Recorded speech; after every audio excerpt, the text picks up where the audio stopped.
কোরআনে কারীম হলো হেদায়েতের পাথেয়। আল্লাহ কোরআনে কারীমে সূরা বাকারাতে 185 নম্বর আয়াতে বলেন হুদাল লিন-নাস ওয়া বাইয়িনাতিম মিনাল হুদা ওয়াল ফুরকান। গোটা বিশ্ব জগতের সমস্ত মানুষের জন্য হেদায়েতের পাথেয় হলো কোরআনে কারীম। মানুষ যেখানে তার হেদায়েতের জন্য কোরআন লাগবে, কোরআন ছাড়া সে মুক্তিপ্রাপ্ত হবে না, কোনদিন গাইড পাবে না। সে কোরআন আমাদের ঘরে, আমাদের জীবনে, পারিবারিক জীবনে, রাষ্ট্রীয় জীবনে, সামাজিক জীবনে, রাজনৈতিক জীবনে, আন্তর্জাতিক জীবনে অনুপস্থিত। কিসের হেদায়েত আর কিসের মুক্তি পাবো আমরা? সারাদিন গন্তব্যের দিকে রওনা করে উল্টো পথে চললে গন্তব্যে পৌঁছা যাবে না। আমরা তো সেই পথে হয়ে গেছি, উল্টো পথে দৌড়াচ্ছি। এ পথ আপনাকে আমাকে জাহান্নামের দিকে নিবে, এটা জান্নাতের পথ নয়। হুদাল লিন-নাস, সমস্ত মানুষের হেদায়েতের জন্য আল্লাহ কোরআন নাযিল করেছেন। এটা আমাদের গাইড বুক, এটা আমাদেরকে গাইড করবে জান্নাতে যাওয়ার পথেও কি, পথ কি, সিস্টেম কি, পদ্ধতি কি, মুক্তিপ্রাপ্তদের অন্তর্ভুক্ত কি করলে হবো, কি করলে হবো না, সেটা কোরআনে কারীম। এই জন্য কোরআন পাঠিয়ে সেই কোরআন বোঝানোর জন্য রাসূলুল্লাহ সাল্লাল্লাহু আলাইহি ওয়াসাল্লামকে আল্লাহ পাঠিয়ে দিয়েছেন। অনেকে বলতে পারে হুজুর এই জন্যই তো আমরা আহলে কোরআন, আমরা কোরআন ছাড়া আর কিছু মানি না। এটা আরেক বাতিল ফেরত।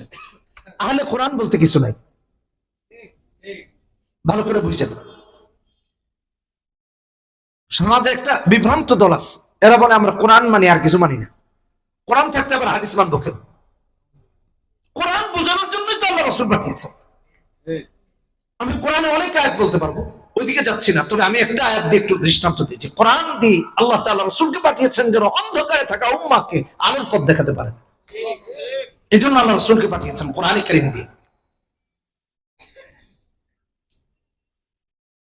সূরা ইব্রাহিমের প্রথম আয়াতে আল্লাহ বলেন কিতাবুন আনজালনাহু ইলাইকা লিতুখরিজান নাসা মিনাজ-যুলুমাতি ইলান-নূর। মুহাম্মদ সাল্লাল্লাহু আলাইহি ওয়াসাল্লামকে আল্লাহ কোরআন দিয়ে পাঠালেন অন্ধকারে থাকা মানুষদেরকে যেন কোরআনের আলো দিয়ে আলোর পথ দেখিয়ে দেখিয়ে জান্নাতের পথে যেন নিয়ে যেতে পারে, অন্ধকার থেকে যেন আলোর পথে বের করে নিয়ে আসতে পারেন। এই জন্য রাসূলকে আল্লাহ কোরআন দিয়ে পাঠিয়েছেন। সে কোরআন আপনি আমি পারি না, পড়ি না, বুঝতে চেষ্টাও করি না, এই জন্য আমরা অন্ধকারে আছি। আমি ছোট্ট একটা উদাহরণ দিই। ধরুন আপনি এখান থেকে 20 মাইল যাবেন, পুরো রাস্তা অন্ধকার, রাস্তা ভাঙা, কোথাও সাপ আছে, কোথাও গরুর গোবর পড়ে আছে। আজ থেকে 50 বছর আগে আপনি একটু চিন্তা করে দেখেন, এমনই ছিল এই রাস্তা। বুঝার জন্য বলতেছি।